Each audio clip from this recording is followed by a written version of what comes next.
Hello to you all and welcome to the Pitcast by us here at the Pit Crew Online, from the fans, for the fans.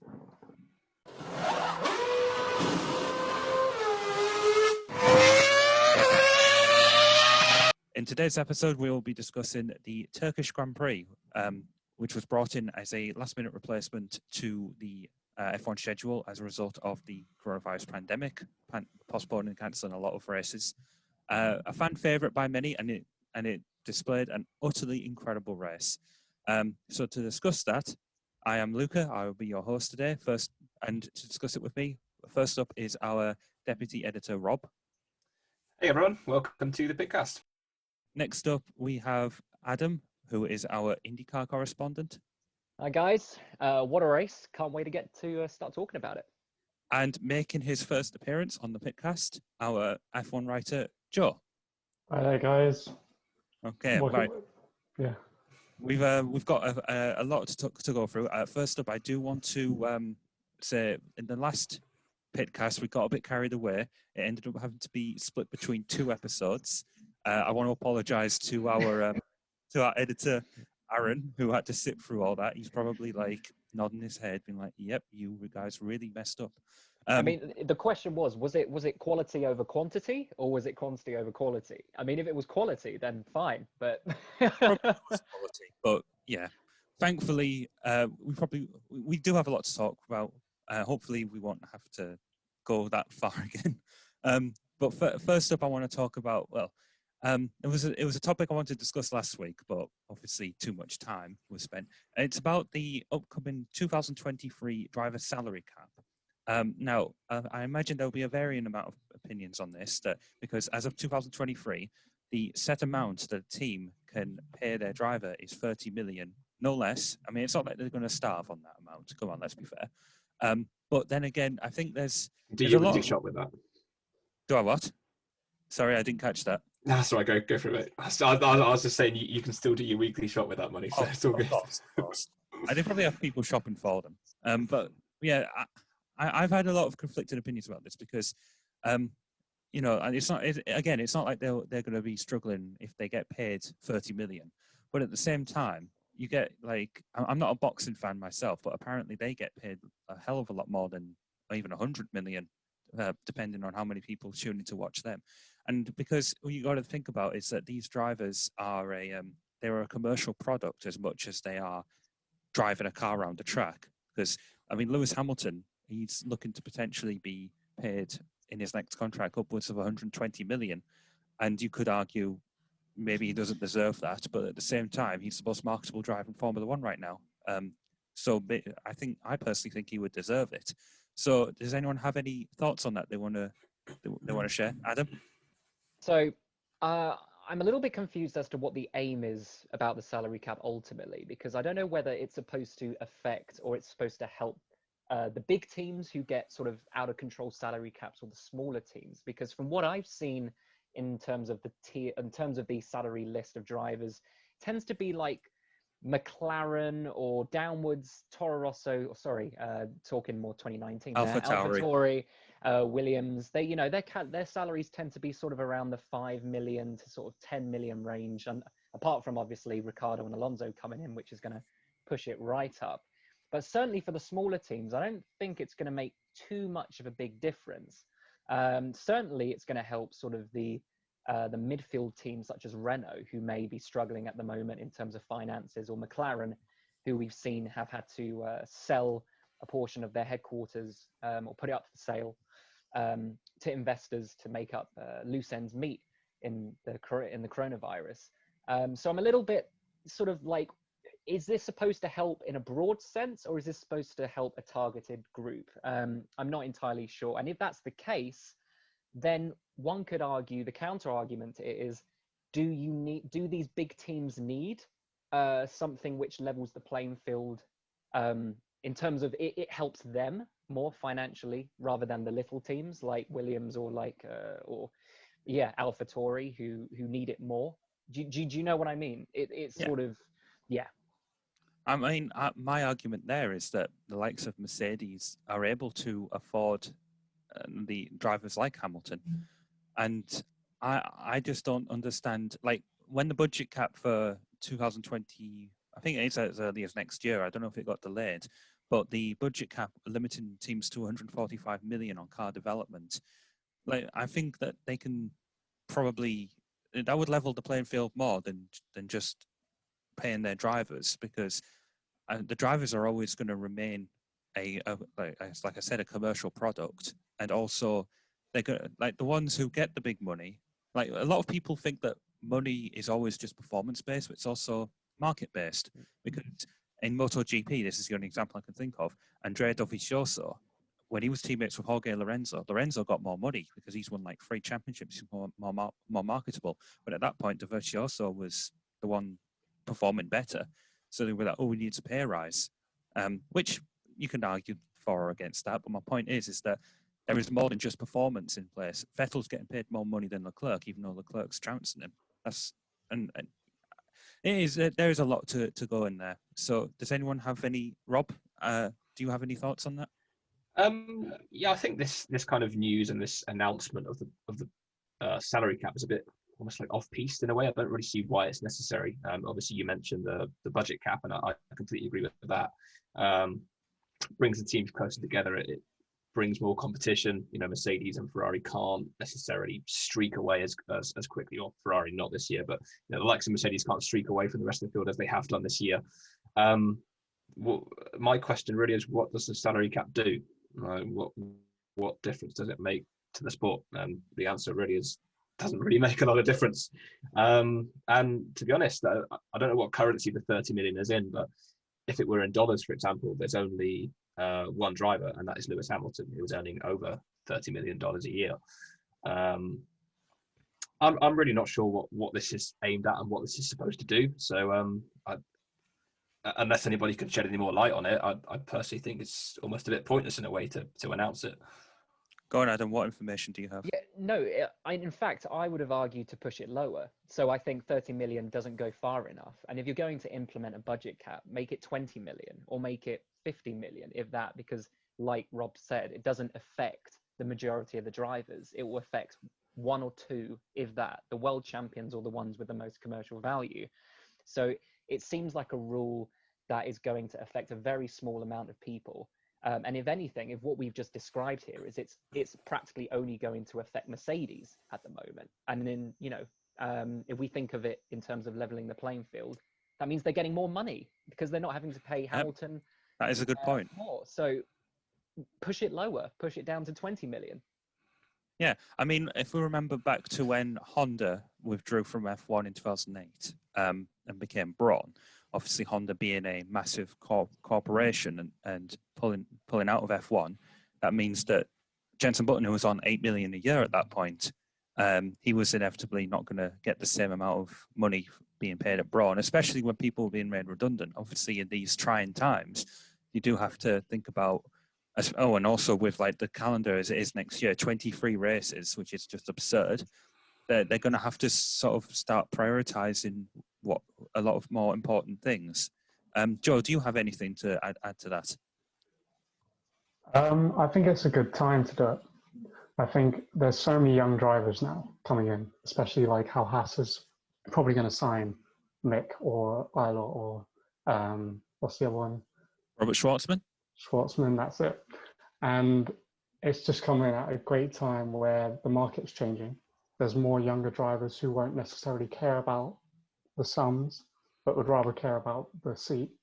So I think it's come at a right time, especially with all the regulation changes as well. I think, as Adam said, though, he made a very good point, is that if you're going to do that, and I completely agree with you, Joe, on that sense, but why not put the budget cap lower then? Because 30 million is still a hell of a lot of money. So it's like, why not? If you're going to encourage young drivers to come in and only care about the seat, why is it still so high? Because 30 million is still a ridiculous amount of money. So I think, as Adam said, you know, Joe, yourself and Adam have both hit the nail on the head. Why not decrease it even more? Because it just seems a bit of a pointless change, really. I mean, you've also got to remember, like, a lot of these young drivers, Lando Norris, for example, apparently he's on 200 grand a year because he's made it into Formula One, like only last year, and he's not really Like, there are a lot of drivers who are given that time and given that salary to then prove that they are worth more money and get paid more money. In the case of young drivers coming in, I think I think a majority of them are happy to be there. Like Kamui Kobayashi, I know he's not a young driver, but back in 2014, he turned down an offer from Ferrari to be like their full-time GT driver and a simulator driver for the F1 team to go race for Caterham for free. And I'm just like, he must like F1 a lot, because there's absolutely no way I would have done that personally. So anyway, now we're going to be moving on. We're going to be talking about the Turkish Grand Prix itself. So F1 hadn't been there since 2011. There hadn't been that much racing going on there in that time, which is an absolute travesty. I heard that it was being used as like a car storage place, which is just tragic. It's like using the Mona Lisa as a placement mat. And it pains me to hear that. I think the last major race they had was a World Superbikes, 2013, I think. So yeah, it hasn't been used in a while, and as a result, they resurfaced it. And apparently it was like sheet ice. We saw a lot of the practice cars just sliding off left, right, and center, and it was dreadful. But we did get. I nearly forgot. Apparently, to get the grip up on the track over from Friday night to Saturday morning, a load of rental cars drove around it just to lay rubber, and then it got washed out anyway. So a lot of just got wasted there. But I think the rain.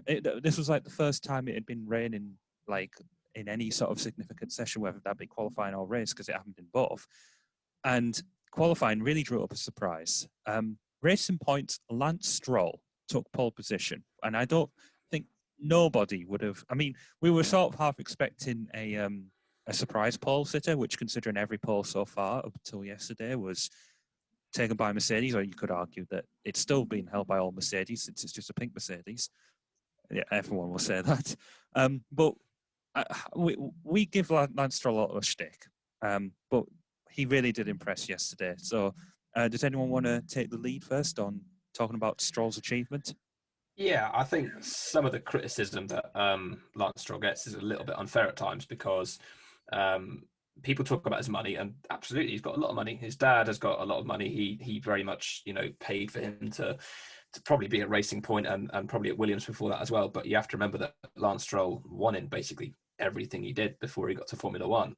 And he's proven as well, alongside a very, very consistent and tough teammate, Sergio Perez, that he is able to compete at a very high level. And he proved it yesterday as well. So yes, he probably got the seat because of his money, but you can't deny the talent that is there. Yeah, I must admit, when Lance Stroll first got into Formula One, he was obviously with Williams. He did get a podium at Baku, and he was. A lot of people leveled a lot of criticism against him because of the fact that his dad undoubtedly paid for that Williams seat. And now a lot of drivers obviously need the money to get into like the junior formula and all that. But when it comes to F1, yeah, if there is a team that needs an extra injection of cash, whether that be Williams or, in the case of potentially Nikita Mazepin next year, Haas, there is no doubt that the money played a part there. And a lot of people were saying that he had more talent than money, myself included. Speaking about that, the fact that he's won in every championship he ever competed in. He won Italian F4 in 2014, the Toyota Racing Series in New Zealand in 2015, and then did European F3 that year. And then the following year, in 2016, he won the championship there, and then he made it to Formula One.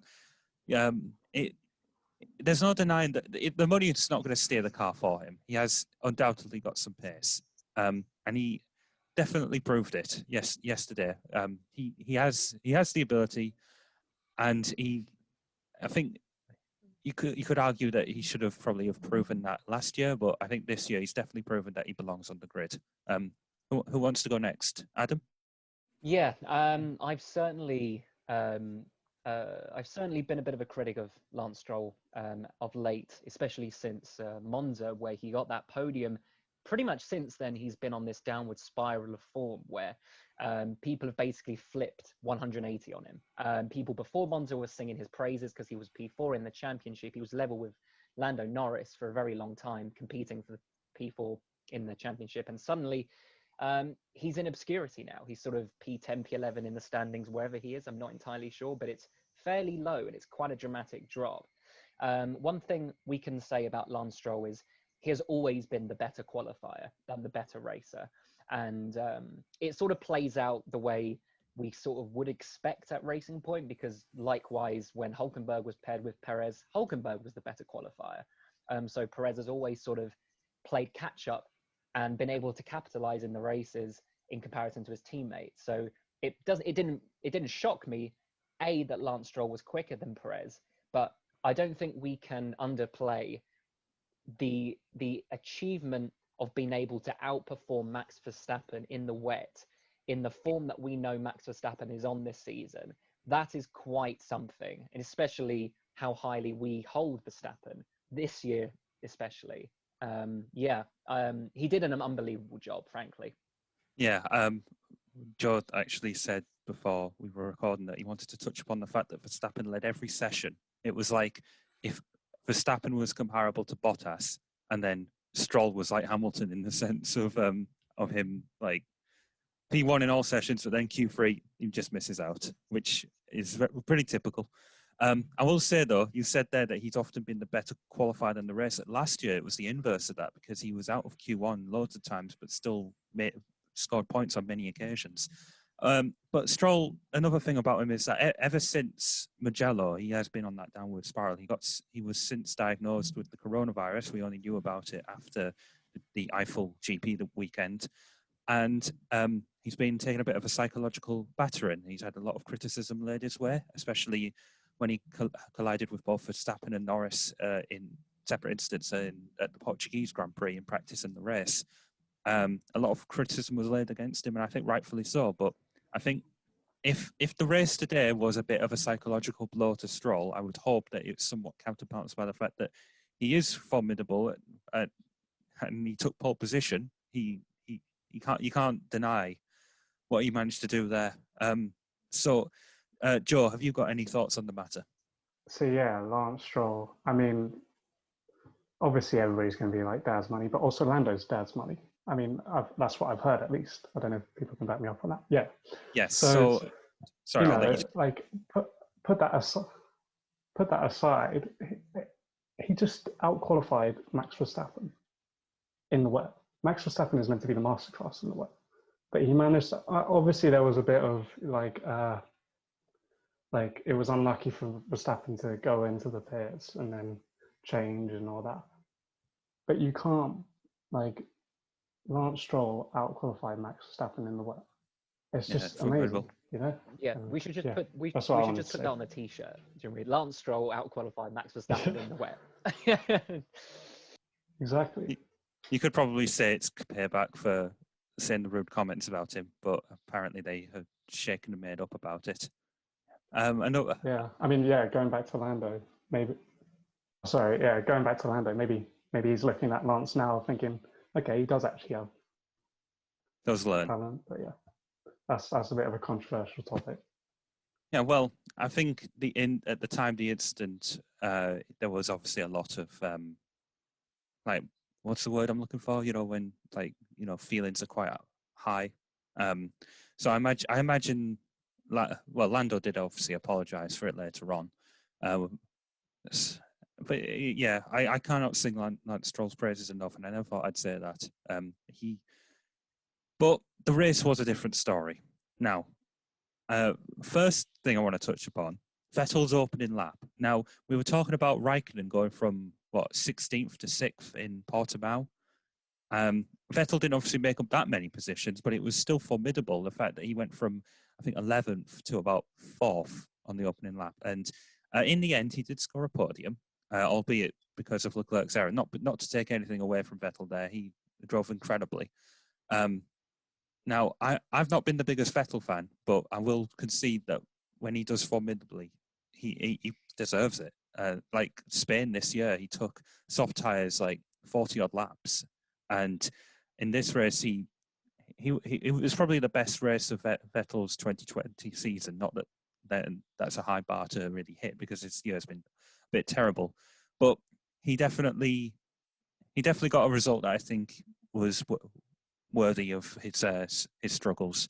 Does anyone want to take that first? Who wants to go first on that? Rob?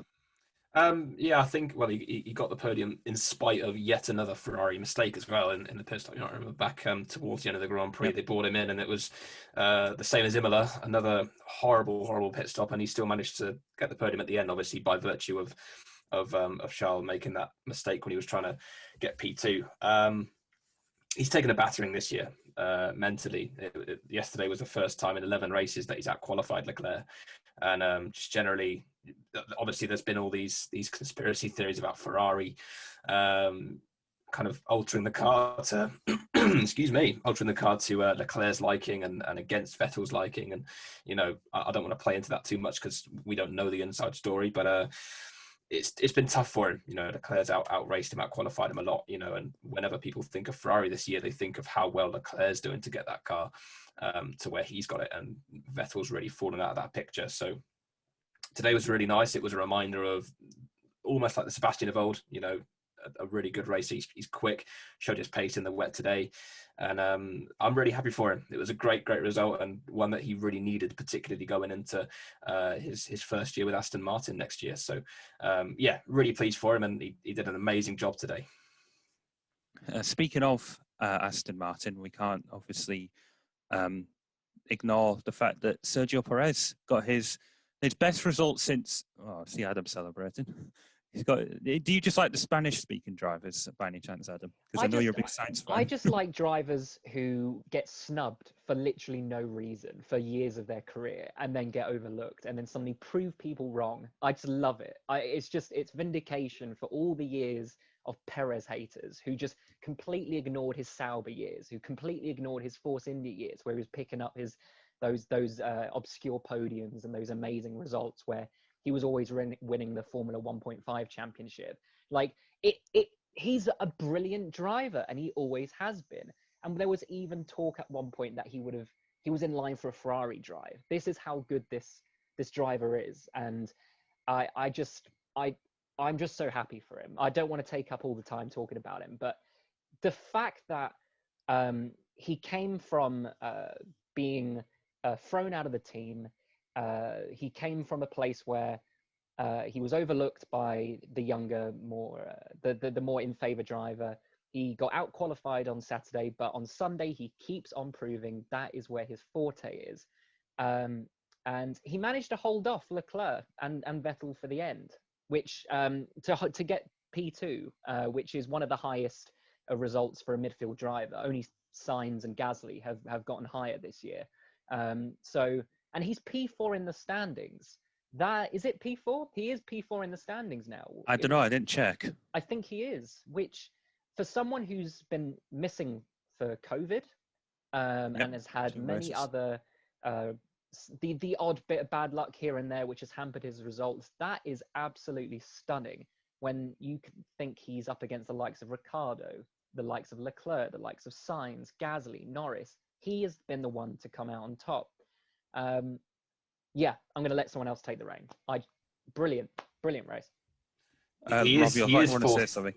Yeah, he is fourth in the championship. He's on exactly 100 points now, incidentally. So, yeah, I completely agree with Adam because 2011, 2012 were really great breakout years, particularly 2012 when he got those podiums. Malaysia, I always look back to that, and I always also, for some reason, look back at that with a bit of regret. Not only because of the little mistake that he made, but also when his team told him to kind of back off and just take second place. And I thought, no, go for the win.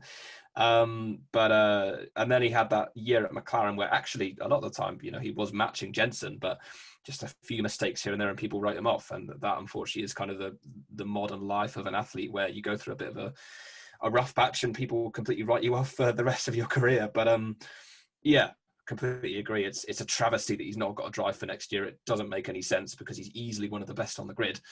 I think he would fully deserve, for example, if he did get that Red Bull drive for next year, there would be no complaints from me. So it's crazy that this guy hasn't got a drive for 2021. He would fully deserve it. And today was another shining example of Perez's sometimes, maybe not necessarily imperious, but you know, definitely huge talent. Yeah, and the fact, him and Hulkenberg, probably two of the strongest midfield drivers I've seen in many years. And it's like, why on earth are these drivers struggling? Like Hulkenberg, a bit understandable considering he doesn't have huge backing behind him, but Perez, you would think Haas or any other drivers like that, teams, sorry, but like that would just pounce at him at the first opportunity because he's a formidable driver and he's got money from like Carlos Slim or whatever his name is. Although apparently Gene Haas and Carlos Slim aren't particularly friendly with each other. But I would hope they can put that behind them because Perez deserves a bloody drive. Oh, this is getting me all worked up. Joe, I'm going to let you take the lead on this one in regards to Perez. I mean, I can only add on, like, you guys have perfectly explained it. Does he have an opportunity in IndyCar maybe if he's not to get a seat? I hope he gets a seat. Does he have a chance? I'll let Adam talk about that. There was talk of McLaren expanding their entry to a 3-car entry. However, it's a little bit too far gone in the year for that to realistically happen. And there's a lot of drives that have been taken, such as the Chip Ganassi and the Penske drives, who we've seen have gone to the likes of Alex Palau and obviously Scott McLaughlin coming in from Australian supercars. So realistically, right now, the only cars that are available are the AJ Foyt cars where Tony Kanan's just left, and those sort of midfield, sort of lower end cars, which he would be a valuable contribute. He would bring valuable money. He would bring valuable experience to those teams. But like I said, it's a bit too late in the year for those deals to be done. And I think he's also conceded that in interviews. He's himself saying that sabbatical is increasingly likely because if the team had, say, done this around Spa time, he might have had the time to bring in more sponsors and bring in and get those deals underway. It's a crying shame. Yeah, it was sad how he actually got told it as well. Wasn't it like very abrupt and he didn't know it was happening? And, yeah. Sure, it was by text message, wasn't it, that he got told he was leaving? I think really? His team boss just texted him and said that you're not going to be part of the team next year, which is a shocking way to treat, as I say, a really talented driver like Sergio Perez. There you go. The first sniffing opportunity Perez has at a front of the field car potentially, like going into next year, and he's ousted. I mean, Vettel obviously coming in, Stroll, even though we've been singing his praises, we all know the reason he's mainly staying there because, I mean, Perez said himself he wouldn't want to kick out his own son from an F1 team that he owned. So it's a crying shame. I do pray that we eventually find out that Haas have ousted Nikita Mazepin's $7.1 billion father and instead have taken on Perez because he deserves an F1 seat. A few drivers who perhaps, a lot of people will probably argue don't deserve their place. We've got to talk about Valtteri Bottas. What a shocker. He spun probably more times in that race than Vettel throughout the whole season. And Vettel's the one we all do the Spinala meme about, don't we? So Bottas finished out of the points. Obviously, we all know what that means at the end, but we'll get to that. But it is getting frustrating now. Like Bottas obviously was holding his own against Hamilton in the last race, and then Hamilton probably got a bit lucky with the VSC, even though he could have actually probably gotten out even without the VSC ahead of Bottas the way he was going. But regardless, we also always say you're only as good as your last race, and if we're going by that amount, I think Bottas probably is very low on people's opinion list. Who wants to go first? Adam? I'll take it. Yeah, I mean, look, it's quite strange, isn't it? Going into the weekend, Lewis was actually the one who was complaining quite a lot about the track surface and about how difficult it was to drive, and it was Bottas who every time he came out to interview, he basically he was like, "Oh, it's fun out there. It's brilliant. I love it." He was saying how he was really feeling the track conditions. So you'd have expected him to at least played a part in this race, and it couldn't have been any more different. It's probably a telling sign that I didn't notice his race at all, and therefore probably don't have a lot of stuff to say about his race other than the fact that he didn't make up a lot of places on the start. Does anyone know what side of the I'd- track I'd he started seemed- on? Because we did see at the start, didn't we, that there was a wet part of the track and a dry part of the track. All I know is that he spun once on his own when he was behind Ocon, who got clipped by Ricciardo at turn 1, and then going into turn 9, he and Ocon had a collision, and that was just sort of set a precedent. Well, maybe that was frustration playing out. Maybe he knew that he had to make some very audacious overtakes, or he knew he had to be in the fight to take the championship on, and maybe that got to him. We'll never know ultimately what the reason was, but part of me does think that was a bit of a fluke result.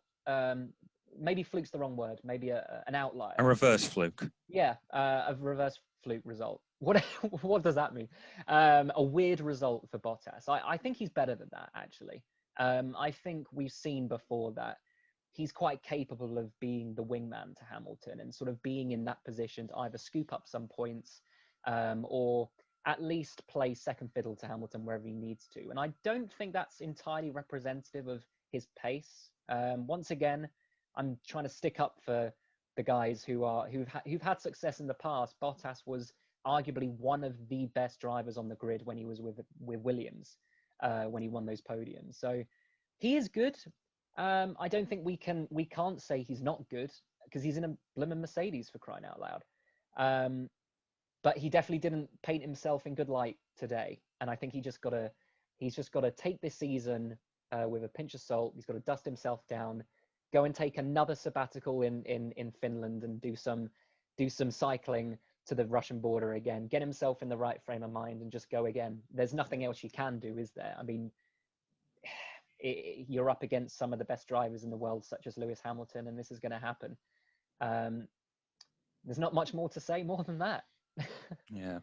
There's always this argument. A few drivers, like the likes of Verstappen and Norris, have gone on record, obviously saying that Hamilton's achievements aren't as notable because he only has like one or two drivers to beat. And obviously a few people have gone back on that, but the part that I feel like isn't exactly a criticism laid at Hamilton's door is the fact that you can have drivers who are at the threshold to win in a Mercedes, but not necessarily, that doesn't necessarily mean that they're going to be able to beat Hamilton.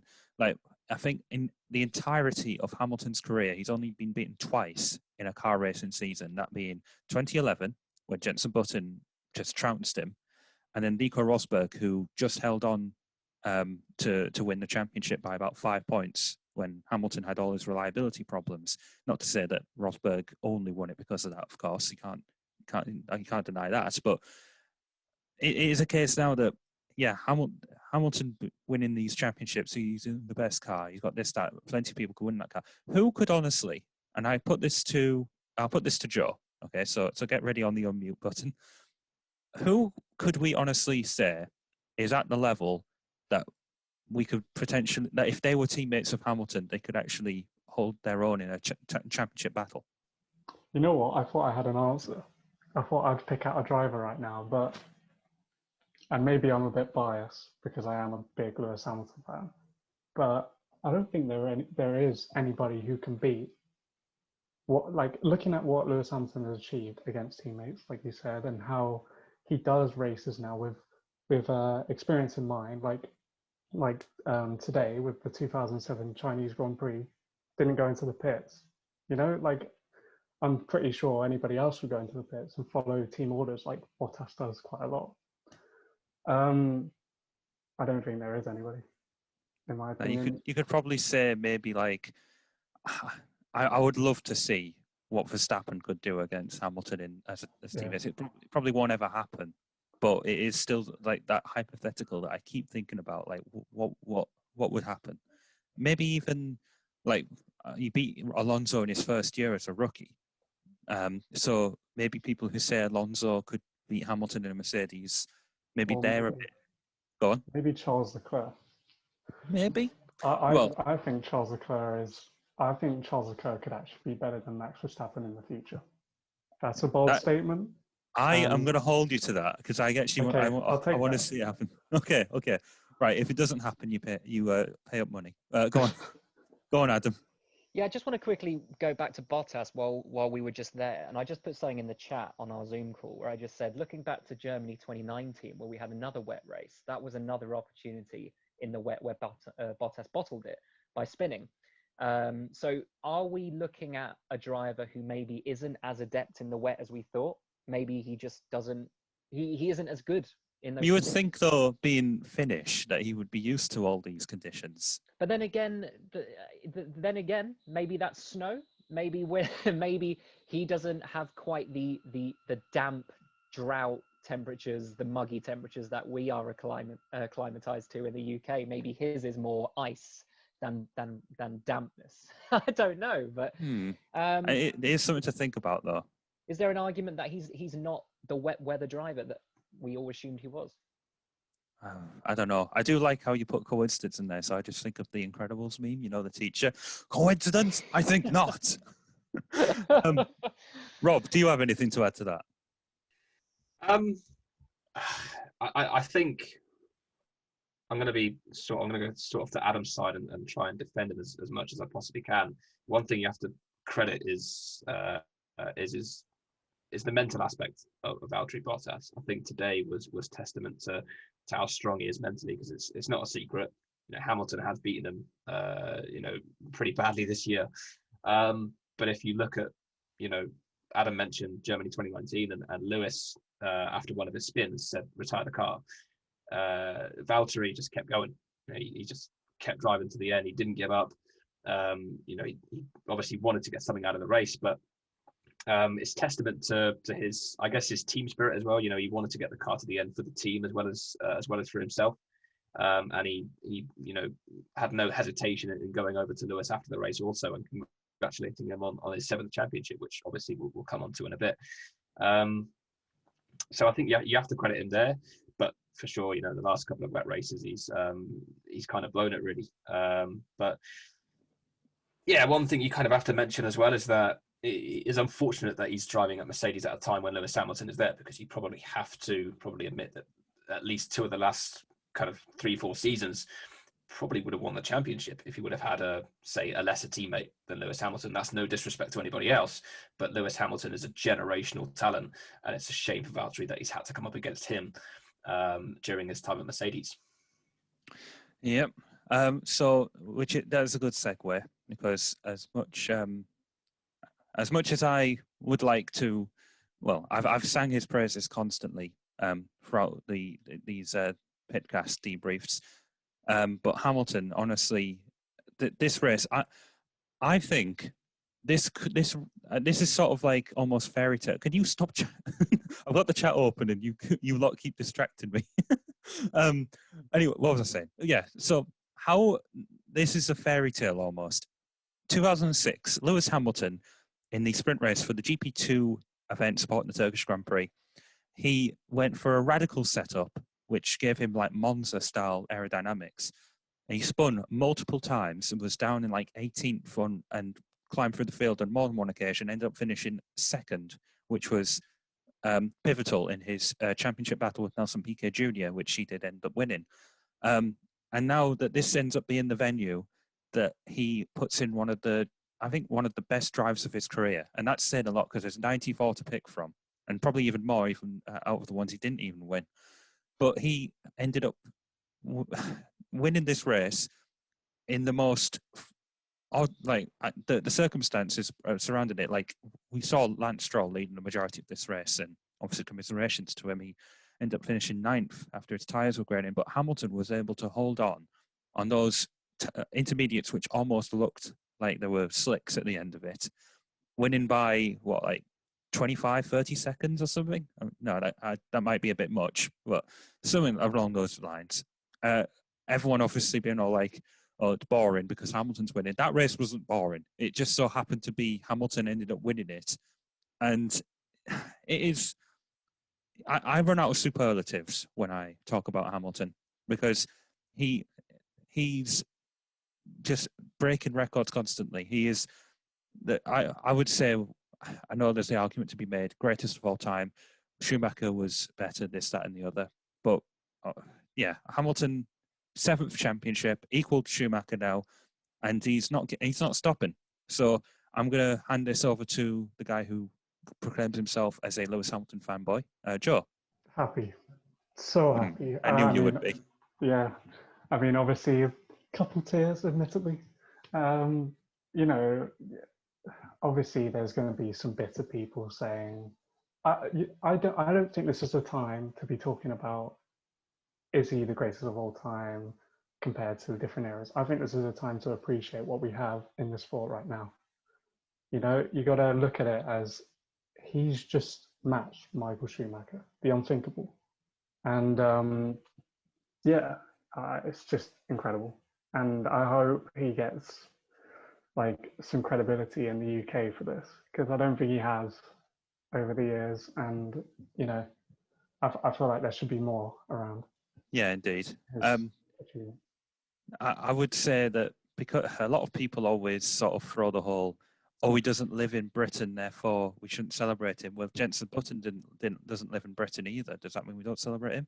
And the fact, obviously, he had that whole tax controversy because he like lives in Monaco, which doesn't pay tax. And we're like, well, Jackie Stewart lived in Switzerland for a long time. He's got a knighthood. Yeah. So, yeah, there are some people who just he can't win with, but he's obviously winning plenty of other ways. I don't even need to say that. Adam, you look like you wanted to say something. Yeah, so we did touch upon sort of our thoughts on when Hamilton broke the win record, about how that meant to us. So for anyone who listened to that, it won't be a surprise how much this means to all of us, really. I just think that this win was arguably one of his best, especially in this era. He fought hard in the most tricky conditions. In fact, that was probably the most Hamilton-esque win it could have been. Like that was sort of Hamilton 08, Hamilton 07 that we saw today, but better, because he learned from the mistakes which he had to iron out through the years and make it the perfect race in order to capitalize on it. And he didn't crucially pit at the last possible minute, which could have cost him the race. Arguably, it might not have. But there's always that possibility. Could he have had a slow pit stop? Could he have had a really slow outlap? Could he have lost it going into or out of the pits? We don't know. But what was important was that he learnt from the mistakes of the past to make the right call, to keep it on the track, and then to win. And that shows a level of maturity as well as the speed from Lewis Hamilton, which combined makes ultimately just one of the greatest racers of this current generation.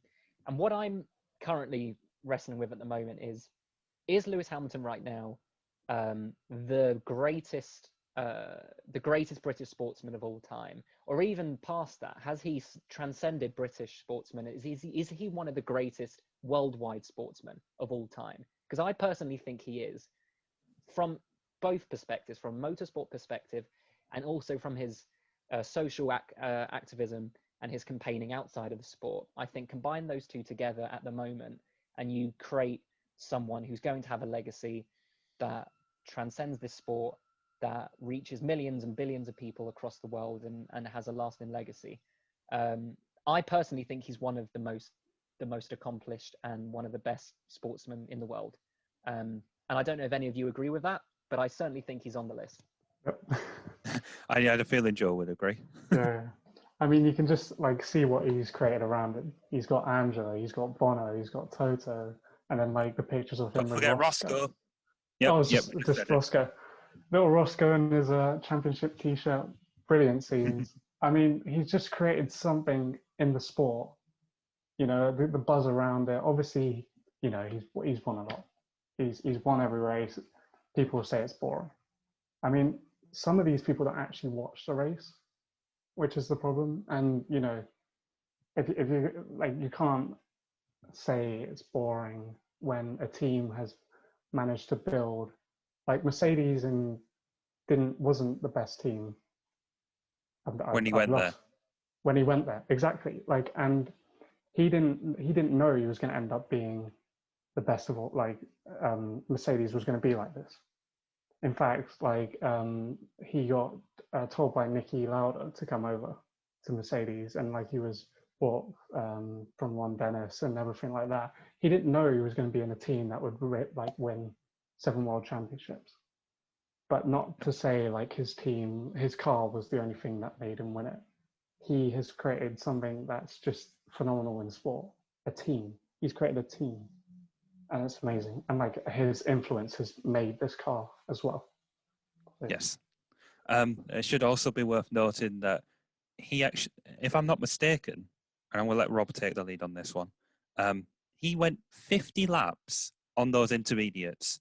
50 laps. And obviously, no surprise coming to see them at the end. But we were always talking about how Hamilton's a very aggressive driver, and also like he takes too much out of his tyres.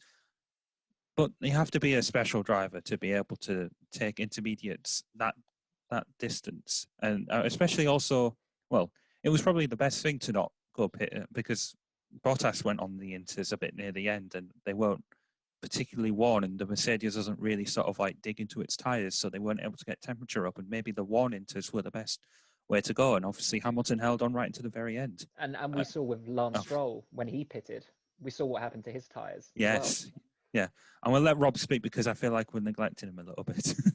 That's right. It's a good conversation you guys are having.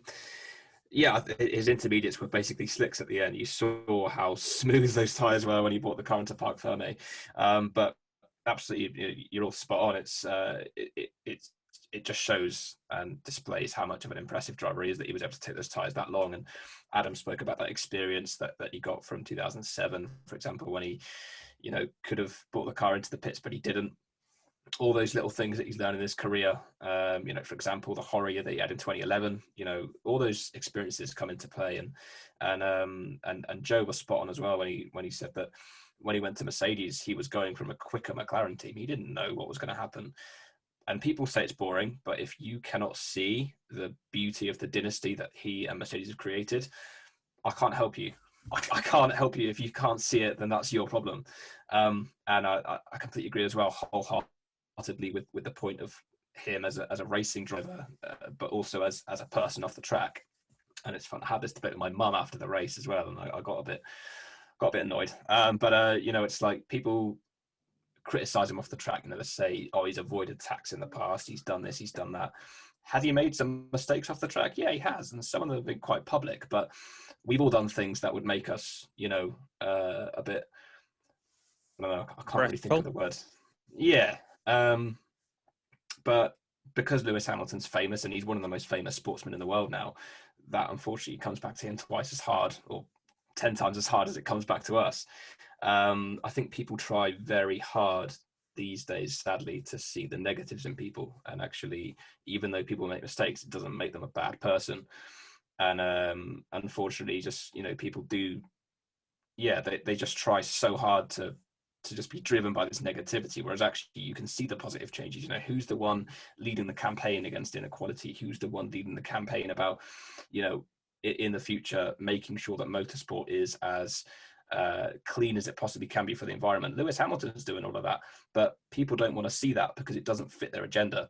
But if you look at what he's done on and off the track, you can't, you can fault him, but you can't say that he's not a legend of the sport. Indeed. I just want to take this moment to let everyone know that there is an article that was written by Adam, which was published a couple of weeks ago now. But I do think it's worth reading, especially now, because it really does accurately depict the brilliance of what Hamilton has achieved this year. In the year that he's equaled Michael Schumacher. He's transcended motorsport, and this obviously sounds like I'm thinking of him as some kind of guru. No, it's more the fact that this sport is so fundamentally reliant upon backward countries, and they have obviously tried to appease Hamilton, with the movements like End Racism and We Race as One, but kind of going back to bite them in the bum a little bit, because we've seen that they're going to Saudi Arabia next year, which I think is a huge step backwards. And I think if Hamilton wasn't there, this wouldn't be spoken about. And I think Hamilton's almost becoming bigger than F1. It's like a couple of years ago, I remember Valentino Rossi, because as we know, he's sort of like bigger than MotoGP. He had a video game come out, which was sort of like in place of that year's MotoGP game. So I think Hamilton is becoming such a big brand now that I reckon he will transcend Formula One. Probably to the dismay of many people, I reckon. We should probably stop, because at this point we do look like we're on our knees, just opening our mouths like, "Go on, Lewis." Yeah, I obviously don't want to do that, but yeah, formidable year for Hamilton, 7th championship, and did it in the best way possible. Greatest of all time, that's debatable, of course. It would be a debate that will never stop. So on that note, it is time to end the debrief. But before I do, okay, actually, I'll hold off on that. I want to ask everyone who their driver of the day was. So yes, Adam first, since he looks the most enthusiastic. I think you know who I'm going to say, because you should know by this point who I always Pierre root Gasly. for. No, screw you. But you know, just Carlos Sainz. Okay, even though, admittedly, I'm a fan. Leaving Saturday, or leaving the couch on Saturday with the feeling of dread for today, thinking, oh my gosh, what can he do from that far back? But then I thought back to the races like Brazil 2019, where he fought back from the podium from P20, or 2019 Austria, where he fought back from basically that far back all the way to P7 or P8, whatever it was. He's sometimes capable of these drives, and he's actually really good in the wet. A bit sort of underestimated, more so. Brazil 2016 was a notable race in the wet where he did absolutely fantastically. And he got a P5 in Germany 2019 in the wet after spinning, admittedly, but he still came back and finished a very respectable P5. And he did exactly the same thing today, where he got a magnificent start, because I actually think that Carlos Sainz has one of the best reactions off the line of the whole grid. He pretty much 80% of the time makes up a great deal of positions off the line in every race. He's fantastic at that. But he basically made his way up from P14 all the way up to P5 and was within a whisker of a podium. Maybe, I mean, that's debatable. I don't think he would have got a podium, because we saw how difficult it was to overtake, but he was on the gearbox of Leclerc going into that finish line. And from P14 on the grid, I just can't sing his praises enough, because I thought that was an absolutely faultless drive from him. And quite deserving, because from the start of the season up until, I'd say, Spain, he had the most ridiculous bad luck out of any driver on the grid. It was actually getting ridiculous. He had multiple 8-second, 10-second pit stops at Styria and Budapest, tyre blowouts in P4 at Silverstone, engine blowouts at Spa. So many issues that compounded his season, that left him about 20, 30 points back from his nearest rivals, which was not deserved. So the fact that he is where he is now, and he's been able to fight back, and he got a brilliant P5 today, I think, for me, that's my driver of the day. I think. And breathe. You spoke a lot there. I'm one to talk, aren't I? Joe, do you want to go next? Who would you go for? I've actually just been trying to find this difficult, or I've been finding this difficult. Do you want me to come back to you? Yeah. Okay, I mean, okay. Like, just a quick point. There were so many people in contention for the win. I was going to say Alex Albon. I was just about to say Alex Albon, but I feel like Sebastian Vettel, even though like it's the obvious choice, he was voted driver of the day. Sebastian Vettel to get on the podium in front of Charles Leclerc. Obviously, it was a mistake by Charles at the end. But to get on the podium in what has been a terrible season for Sebastian was just brilliant. It was just a brilliant feat, and yeah, I think he's my driver of the day, Sebastian. So that's your pick then. I'll come back with some other points if I find any, but I think for me, Sebastian, yeah. Okay, what about you then, Rob? Yeah, as good as Lewis Hamilton's drive was, I have to agree with Joe. It was Sebastian. He's been through such a tough time, not only this year, but the last couple of years. And to see him on the podium in a race like that, I know it means a lot to him. And it actually, as a fan, means, as just a fan of the sport, I'm not even a massive Vettel fan, but just a fan of the sport, it was so good to see that, because I was rooting for him to get a podium. He deserves it after what he's been through. So, yeah, Sebastian for me. Yeah, even I, as someone who isn't a big Vettel fan, have to say how it is, and that was phenomenal of him. Have you had any time to think there, Joe? You didn't really have a lot of time, I'm afraid. How did Sebastian start the race? He put it into first gear. He drove off the line. Sorry. No.